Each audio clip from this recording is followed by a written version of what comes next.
I set down my glass of champagne and smiled politely as my cousin Derek continued his monologue about his latest promotion at the tech firm. Christmas Eve at my parents' house in suburban Chicago had become an annual reminder of why I'd moved to New York 5 years ago. "Emma, sweetheart, are you still working at that Italian place?" my Aunt Linda asked, her voice carrying that particular tone of concern that wasn't actually concern at all. "I work in restaurants, yes," I said simply, reaching for a piece of cheese from the appetizer spread. "How nice," my mother said in a voice that suggested it was anything but. "Though I do wish you'd consider something more stable.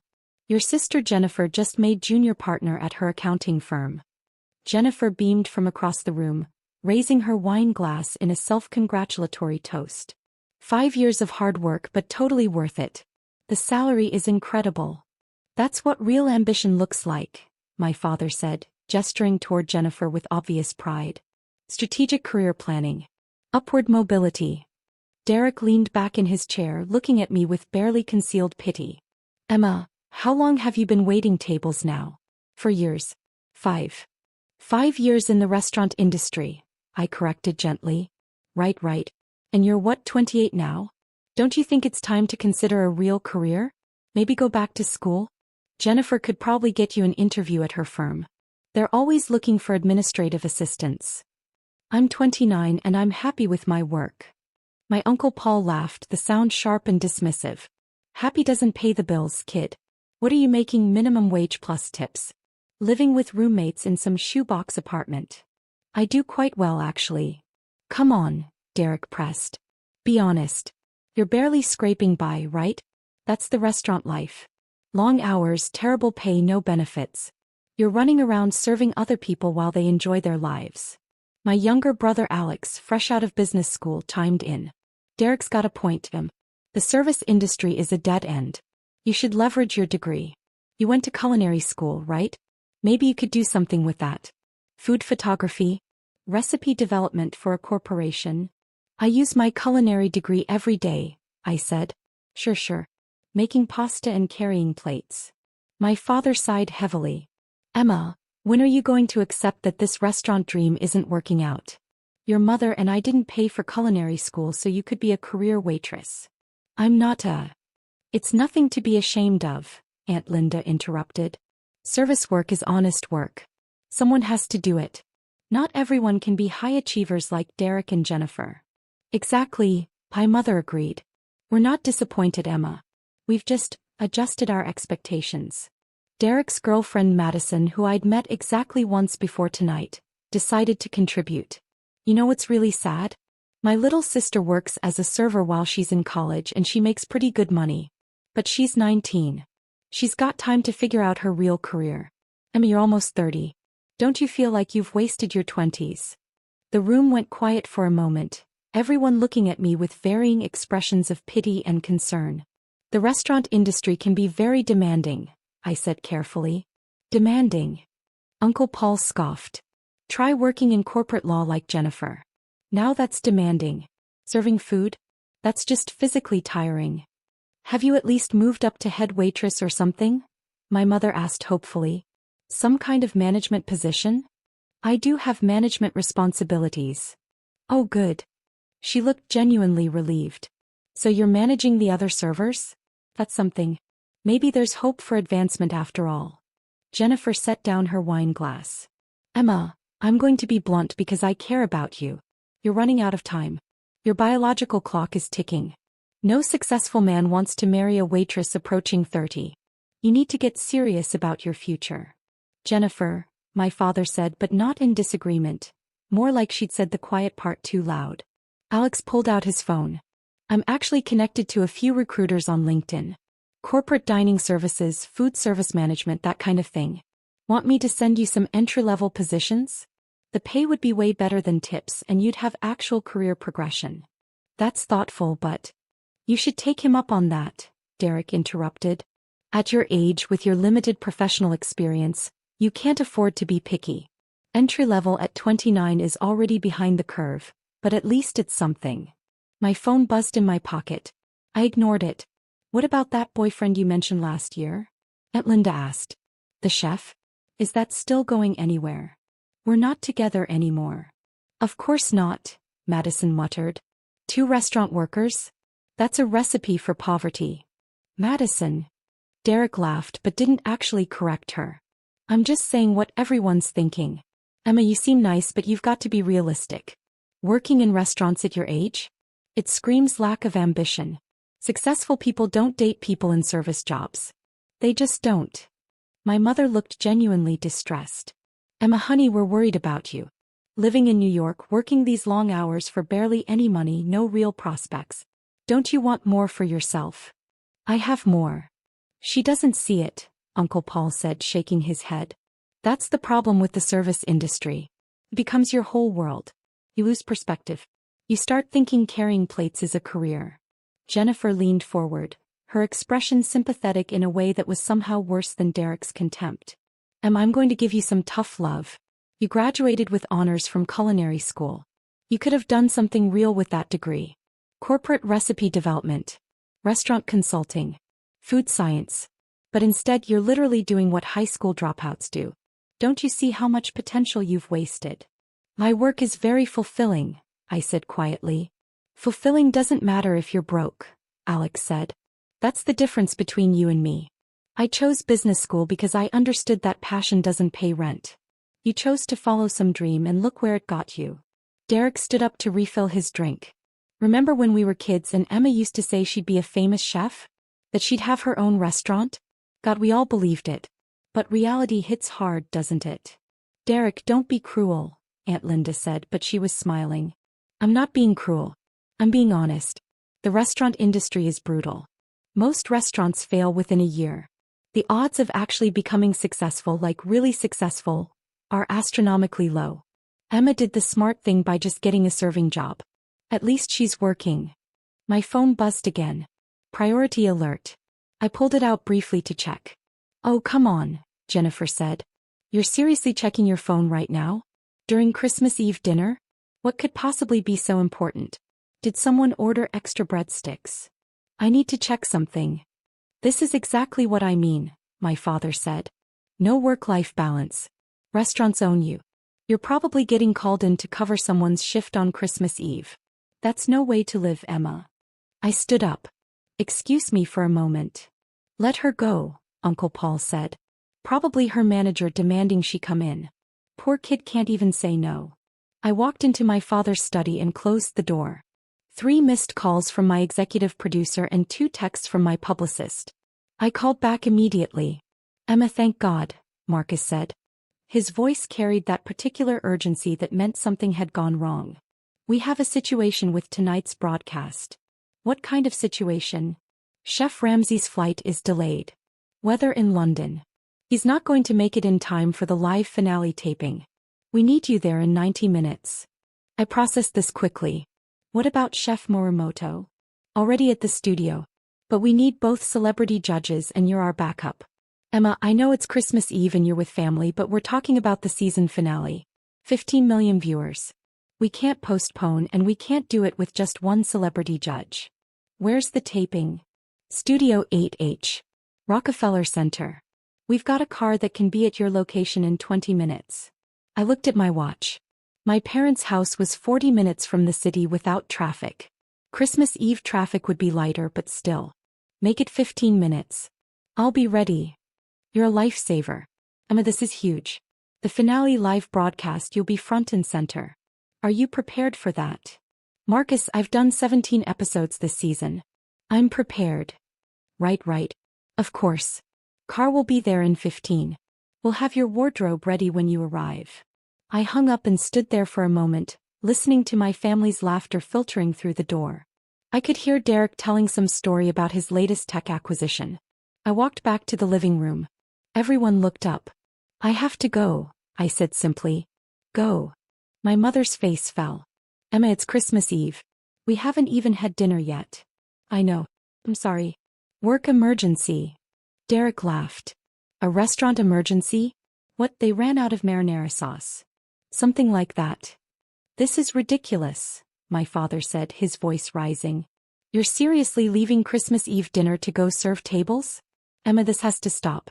You can't let these people walk all over you. They're not. Yes, they are, Jennifer interrupted. This is what happens when you're in a powerless position. They call you jump. No agency, no control over your own life. Emma, please just quit. This job is destroying you. I'm not going to quit. Then at least stand up for yourself, my mother pleaded. Tell them no. It's Christmas Eve. I picked up my coat. I really do have to go. I'll call tomorrow. This is so typical, Alex said. Classic service industry exploitation. They know you need the tips so they can make you work holidays. You deserve better than this. The doorbell rang. My car right on time. That was fast, Derek said suspiciously. What kind of restaurant sends a car service for a waitress? I should go. Emma, please, my mother said, and she actually looked close to tears. Just this once. Stay. Tell them you can't make it. Choose your family. I am choosing my family, I said quietly. I'm choosing the career I've built. The work I love. I'm sorry I can't stay, but this is important. More important than us? My father asked. I didn't answer. I just walked to the door. Behind me I heard Uncle Paul say, let her go. Maybe she'll finally realize what she's throwing away. The car was a black sedan, professional and discreet. The driver opened the door and I slid into the back seat. As we pulled away, I could see my family gathered at the window watching me leave. My phone rang. Marcus again. Emma, wardrobe wants to confirm. Are we going with the Armani or the custom Versace? The Versace. It photographs better under studio lights. Perfect. Hair and makeup will be standing by. We're doing a live pre-show interview at 7:30, then the actual competition starts at 8. Chef Morimoto is reviewing the challenge parameters now. What's the final challenge? 3-course meal, 90 minutes, mystery ingredients. Classic MasterChef format. The contestants are terrified. They know you don't accept anything less than perfection. I smiled slightly. That's why they invited me to judge. Exactly. Emma, I've got to say, having you on this season has been incredible. The ratings are up 30% from last year. People love the fact that you're tough but fair. And when you gave that contestant the standing ovation in episode 12, social media exploded. She earned it. That beef Wellington was flawless. Well, tonight's going to be even bigger. Season finale live broadcast, and now you're not just a guest judge, you're the celebrity judge. Your name above the title.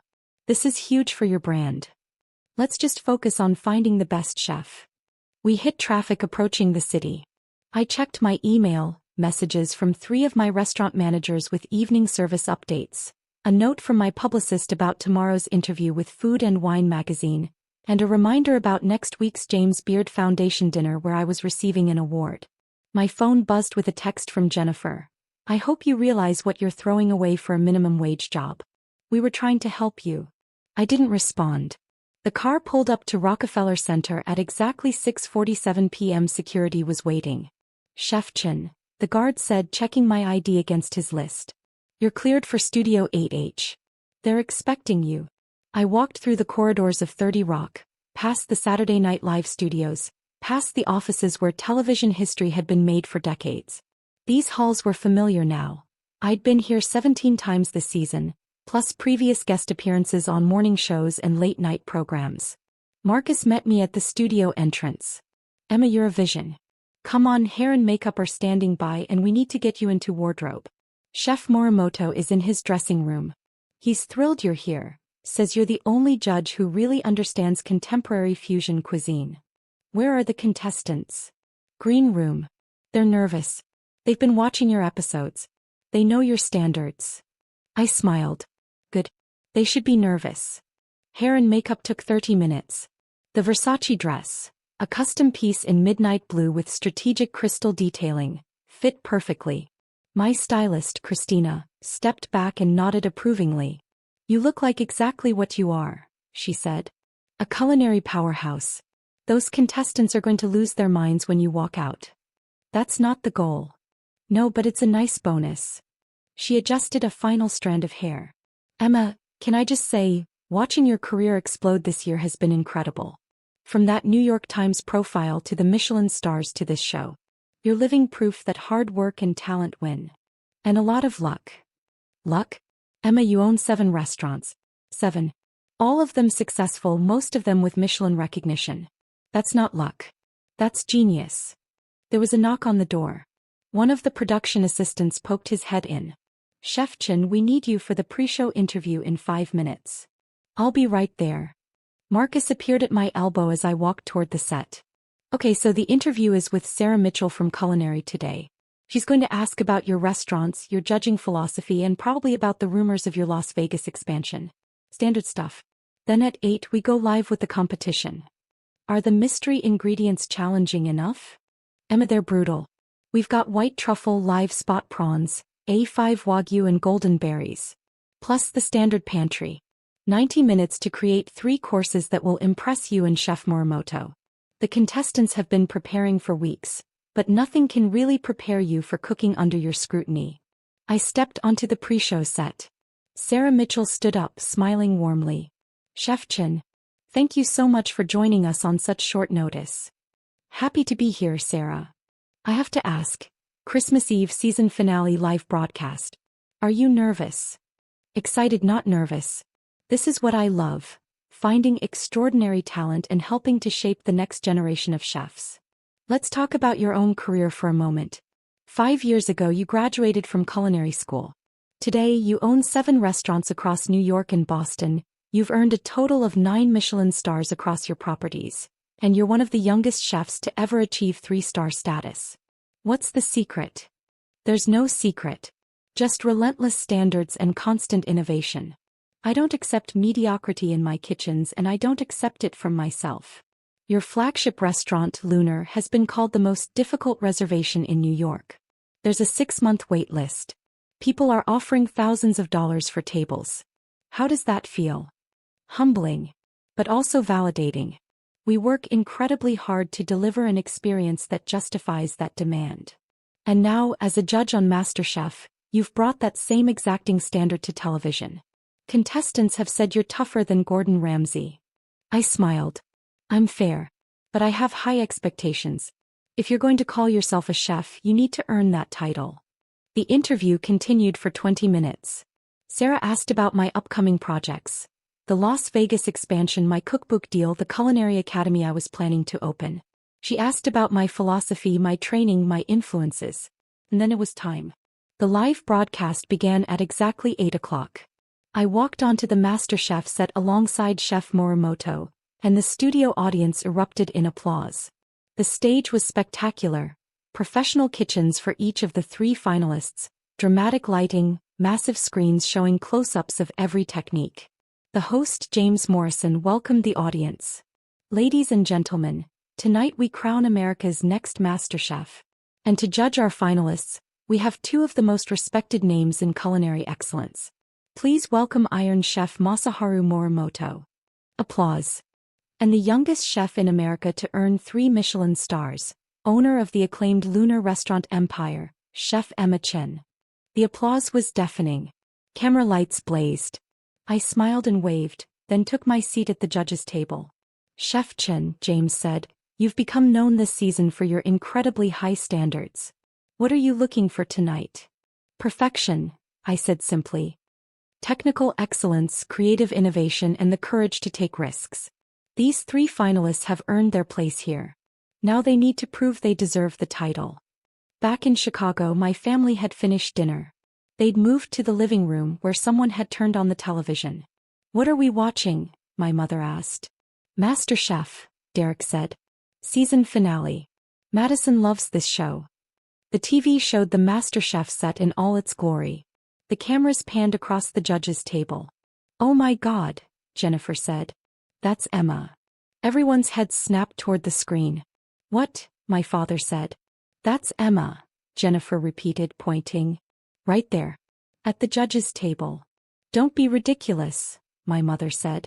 Emma's at work. She's. And then James Morrison said it. Please welcome Iron Chef Masaharu Morimoto, and the youngest chef in America to earn 3 Michelin stars, owner of the acclaimed Lunar restaurant empire, Chef Emma Chen. The room went absolutely silent. On screen, I was speaking about the challenge parameters, explaining what I expected from the contestants. The camera loved me. The Versace dress, the professional hair and makeup, The absolute confidence of someone who belonged exactly where they were. Michelin stars? My mother whispered. Restaurant empire? Uncle Paul said faintly. Derek had pulled out his phone, frantically typing. Oh my God. Oh my God. The wait list is 6 months. People pay thousands for reservations. She owns it. Emma owns it. She can't own it, my father said. She's a waitress. Dad, Alex said, his voice strange. Look at this. He turned his phone around, showing a New York Times article. The headline read, Emma Chin, the prodigy redefining fine dining. Jennifer was scrolling through her own phone. She has 7 restaurants. 7. All rated. Most with Michelin stars. Her flagship Lunar has 3 stars. 3. Do you know how rare that is? On screen, the competition had begun. The contestants were working frantically while I walked between their stations, observing, occasionally asking questions. My commentary was sharp, insightful, demanding. She's been doing this all season, Madison said, showing Derek her phone. 17 episodes. She's been one of the celebrity judges for the entire season. But she said she worked at a restaurant. My mother protested weakly. She said she worked in restaurants, Alex corrected. She never said she was a server. We assumed. Derek's face had gone pale. I told her she should be ashamed. That she was wasting her potential. Oh God. I told Emma Chin, a 3 Michelin star chef, that she should get an entry-level corporate job. I said she was running out of time to find a husband, Jennifer said, her voice hollow. I said no successful man would want to marry a waitress. Imagine. Who owns a restaurant empire. Uncle Paul was reading from his phone. She's worth an estimated $42 million. Her restaurants generate over $70 million in annual revenue. She's been featured in every major culinary publication. She won the James Beard Award last year. James Beard, my father repeated. It's like the Oscar of the food world, Alex explained. Dad, Emma's not just successful. She's one of the most successful chefs in America. At 29. On screen, I was critiquing one contestant's sauce technique. The emulsion is breaking. You can't rush a béarnaise. Start over and this time control your heat. The contestant looked terrified but nodded, frantically beginning again. She's terrifying, Madison said with something like awe. But look how good the food is when they follow her instructions. She's not being mean, she's teaching them. I told her to take Alex's help finding an entry-level position, my mother said, pressing her hand to her mouth. An entry-level position. I told Emma that. Jennifer had found another article. Listen to this. Chen's approach to modern cuisine has revolutionized the New York dining scene. Her innovative fusion of traditional techniques with molecular gastronomy has created an entirely new category of fine dining. At 29, she's accomplished what most chefs never achieve in a lifetime. And we called her a waitress, Derek said. We mocked her. I said she'd wasted her 20s. I told her she was throwing her life away for a minimum wage job, Aunt Linda added quietly. On television, the 90 minutes had ended. The contestants presented their dishes. I tasted each one carefully, my face revealing nothing until I was ready to speak. This beef is undercooked. I said to the first contestant. You rushed it. The flavors are there. The truffle reduction is inspired. But you sacrifice technique for speed. That's unacceptable at this level. The contestant looked devastated. The second contestant's dishes were better. Your spot prawns are perfectly executed. The texture is ideal, the seasoning is balanced. But your plating is timid. You have the technical skill, now you need the courage to be bold. The third contestant's meal was exceptional. I tasted each course, taking my time. Finally, I set down my fork and looked directly at her. This, I said quietly, is the work of a true chef. Your wagyu preparation shows deep understanding of the protein. Your golden berry reduction is innovative without being gimmicky. And this dessert. I took another bite. This dessert is art. Technical mastery, creative vision, and the confidence to trust your instincts. This is what I've been waiting to see all season. I stood up from the judges' table, and then I started applauding. Chef Morimoto joined me, then James Morrison, then the entire studio audience. The contestant burst into tears. A standing ovation from Chef Emma Chin, James said, his voice full of emotion. Ladies and gentlemen, I think we've found our MasterChef. Back in Chicago, my family was still staring at the television in shocked silence. She stood up and applauded, Jennifer whispered.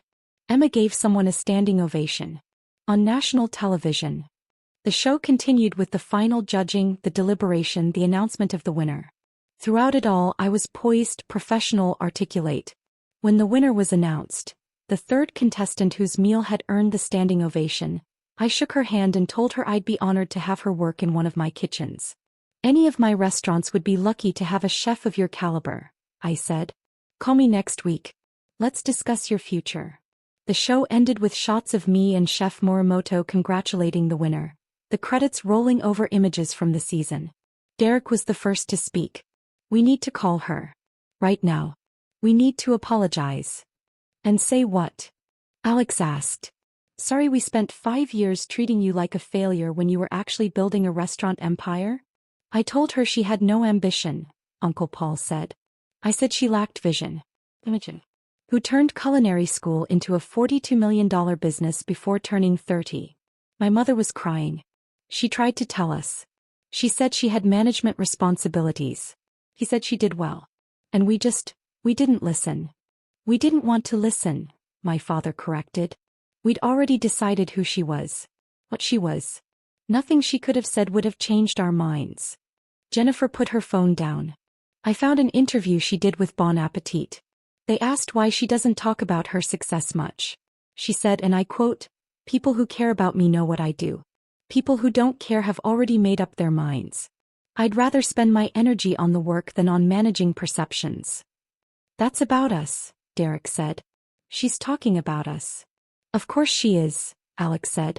We spent every family gathering tearing her down. And instead of defending herself, she just kept building, kept succeeding. While we criticized her for being a waitress, she was earning Michelin stars. The room fell silent again. Finally, my mother picked up her phone. I'm calling her. She's probably still at the studio, Jennifer said. That was a live broadcast.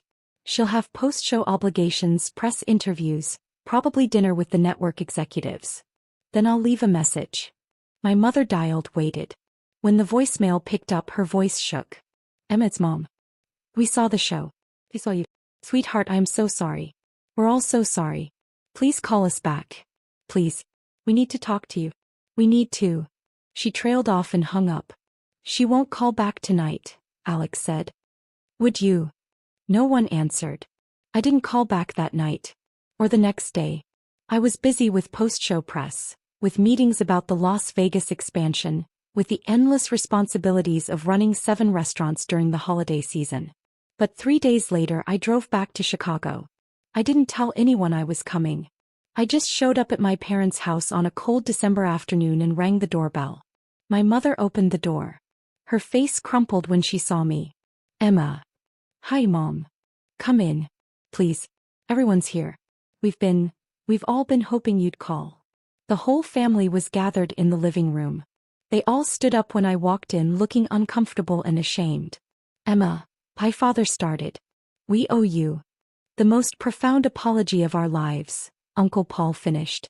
What we said to you on Christmas Eve was inexcusable. I sat down on the couch. What you said on Christmas Eve was what you've been saying for 5 years. The only difference was that this time, you found out you were wrong. We were always wrong, Jennifer said quietly. We were wrong from the beginning. Emma, I read everything I could find about you over the past 3 days. You graduated top of your class from culinary school. You worked under Thomas Keller for 6 months. You opened your first restaurant when you were 24, and it earned a Michelin star within 8 months. You've been building this incredible career the entire time we thought you were just serving tables. I never said I was serving tables. No, Derek agreed. We said that. And you let us believe it. Why? I looked around the room at my family, at the people who'd spent years dismissing me, mocking me, pitying me. Because nothing I said was going to change your minds. You decided I was a failure and you needed me to be a failure. So I let you believe what you wanted to believe.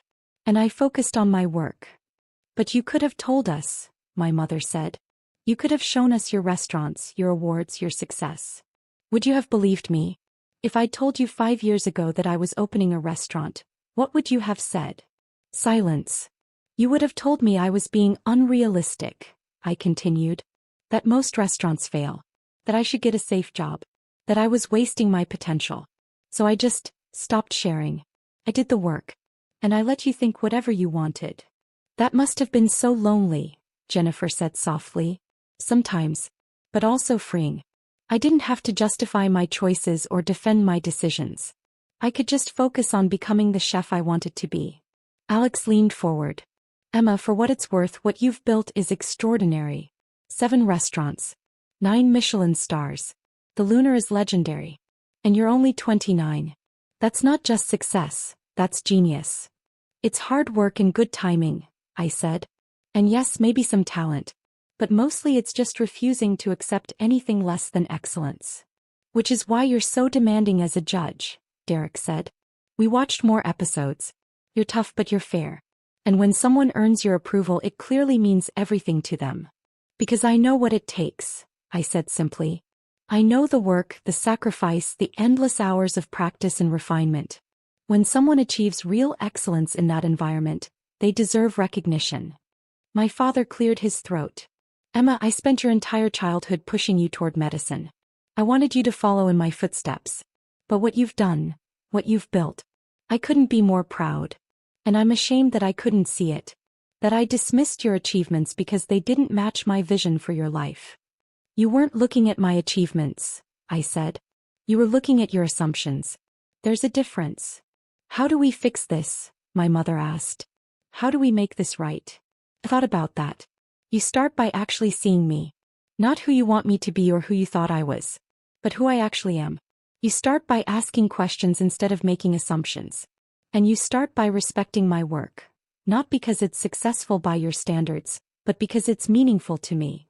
Can you forgive us? Uncle Paul asked. Eventually. But it's going to take time.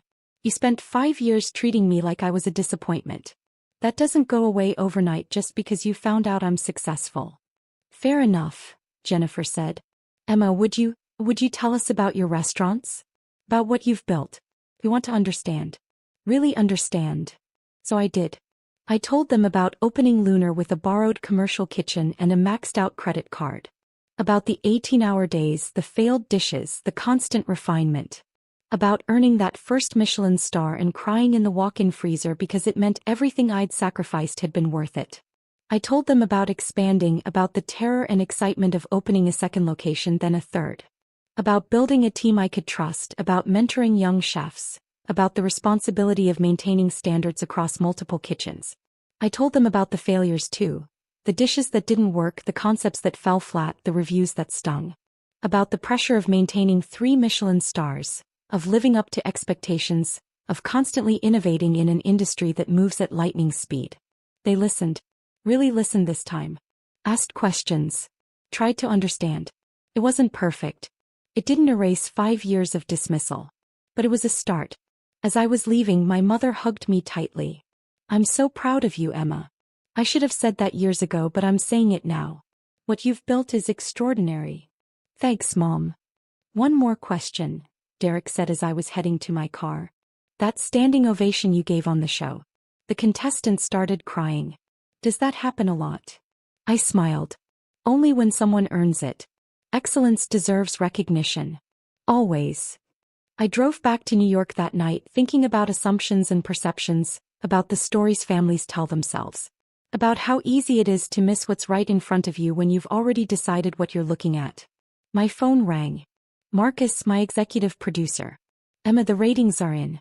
The finale was the highest-rated episode in MasterChef history. 15.3 million viewers. The network wants you back for next season. Full-time judge. Top billing. They're offering a development deal for your own show too. Let me think about it. Think fast. Every network in town is going to come calling after those numbers. Emma, you're not just a great chef anymore. You're a star. I hung up and kept driving, the Manhattan skyline appearing in the distance. My phone buzzed with messages. From my restaurant managers, from my publicist, from colleagues in the industry. And one text from Jennifer. Just made a reservation at Lunar. 6 months from now, but I'm willing to wait. I want to understand what all the fuss is about. Nema, I want to see what you've built. I smiled and texted back, I'll make sure you get the chef's table. Welcome to my world. Because that's what this was. My world. Built from nothing, created through relentless work and unwavering standards. A world my family had never bothered to see. But now they were looking. And maybe, finally, they were beginning to understand.